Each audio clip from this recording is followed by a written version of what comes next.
নমস্কার বন্ধুরা, কেমন আছেন? আশা করি ভালো আছেন। আমরাও ভালো আছি।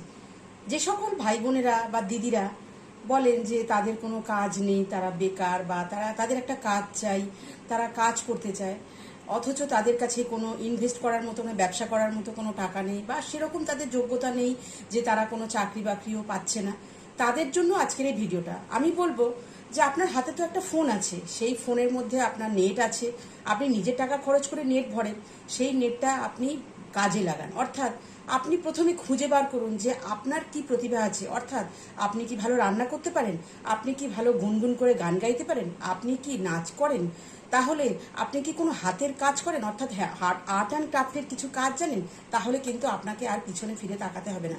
সোশ্যাল মিডিয়াকে ইউজ করে আপনি আপনার প্রতিভা দেখান, আর সেখানে কিন্তু আপনি আপনার সফলতার একদিন পেয়েই যাবেন। সোশ্যাল মিডিয়াকে অ্যাজ এ জব হিসেবে অনেকেই নিয়েছে আজকাল, নিয়ে তারা কিন্তু সফল হয়েছে, এবং আপনিও কিন্তু সফল হতে পারেন। তাই আপনার প্রতিভাকে লুকিয়ে না রেখে আর বেকার বাড়িতে বসে সময় নষ্ট করে আর নিজেকে একেবারে হীনমন্যতায় না ভুগে আপনি কিন্তু সোশ্যাল মিডিয়াকে ইউজ করে আপনিও কিন্তু একটা প্রতিষ্ঠা পেতে পারেন। তাই বসে না থেকে প্রথমে খুঁজে বার করুন আপনার মধ্যে কি প্রতিভা আছে, আর সেটাই আপনি দেখাতে শুরু করুন। দেখবেন প্রত্যেকে কিছু প্রতিভা না থাকলেও সে কিন্তু সুন্দর কথা বলতে পারে। কেউ যা পারেন আপনি সেটা আপনি করে দেখান, এবং সেটা করেই কিন্তু আপনাকে দেখবেন সফলতা আপনি একদিন পেয়ে যাবেন। কিন্তু আর একটা বিষয় মাথায় রাখতে হবে, সেটা হচ্ছে কিন্তু আপনাকে ধৈর্য ধরে করতে হবে এবং ধারাবাহিকতা বজায় রাখতে হবে। মানে আজকে করলাম আর কাল ভালো লাগছে না, করলাম না, আর সবাইকে বললাম ধুর ওইসব কিছু হয় না, তা বললে কিন্তু হবে না। আপনাকে ধারাবাহিকতা বজায় রাখতে হবে, অর্থাৎ আপনাকে ধৈর্য ধরে কিন্তু কাজটা করে যেতে হবে। একদিন আপনি সফল হবেন। আমরা যখন একটা ছোট চারা গাছ পুঁতি, আমরা কি সবসময় সঙ্গে সঙ্গে ফল পাই না তো। আগে আমরা সেটাকে জল দিয়ে ভালো করে বড় করি, তবেই আমরা সেখান থেকে ফল পাই। ঠিক তাই আপনি যদি একদিন কাজ করতে শুরু করেন এবং সেটা 365 দিন আপনি সুন্দরভাবে কাজ করেন, তাহলে দেখবেন একদিন আপনি ঠিক সফল হয়েছেন।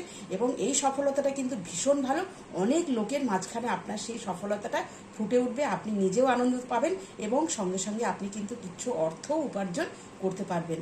তাই বাড়িতে বসে না থেকে, ঘুমিয়ে সময় নষ্ট না করে, আপনি নিজেকে বেকার না ভেবে আপনি আজই উঠে পড়ে আপনার মধ্যে কি প্রতিভা আছে খুঁজে বার করে সেটা যদি কিছু আপনি না পারেন, তাহলে আপনি প্রতিদিনের রান্না তো করেন বাড়িতে, সেই রান্নাটাকে একটু গুছিয়ে সুন্দর করে আপনি দেখান যে কি রান্না করছেন বাড়িতে। অনেককে আমি দেখি তারা বাড়িতে দৈনন্দিন জীবনে যে কাজ করে সেই কাজ দেখিয়েই কিন্তু তারা সফল হয়েছে। তাহলে আপনি কেন পারবেন না?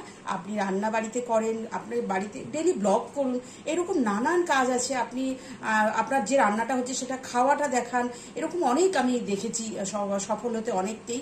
তাহলে আপনিও কিন্তু দেখাতে পারেন। অনেকে এসে আমার কাছে কাজের জন্য বলে, যেহেতু আমি একটা বিজনেস করি, অনেকে বলে, আমি তাদেরকে কিন্তু বলি যে দেখো তোমরা কিন্তু সোশ্যাল মিডিয়াতে কাজ করতে পারো। এবং অনেককে বলার পরে তারা কিন্তু অনেকেই সফল হয়েছে এবং তারা কিন্তু আজকে প্রতিষ্ঠাও পেয়েছে। তাই দেখুন বন্ধুরা, বর্তমান যুগের সাথে, ট্রেন্ডের সাথে আপনাকে চলতে হবে। আপনি যে যুগ যেটা চাইছে সেটার সাথে কিন্তু আপনাকে তাল মিলিয়ে চলতে হবে। এটাকেও আপনি একটা আপনার প্রফেশন হিসেবে বেছে নিতে পারেন। তাই আর দেরি নয়। হ্যাঁ, একটা রবীন্দ্রনাথ ঠাকুরের গান হচ্ছে, ওরে আর দেরি নয়, আর দেরি নয়। ঠিক তাই আপনি আর দেরি করবেন না, উঠে পড়ুন এবং উঠে পড়ে লাগুন। আর কাল থেকে নয়, আজ থেকেই শুরু করুন। দেখবেন আগামী দিন আপনিও সফল হয়েছেন।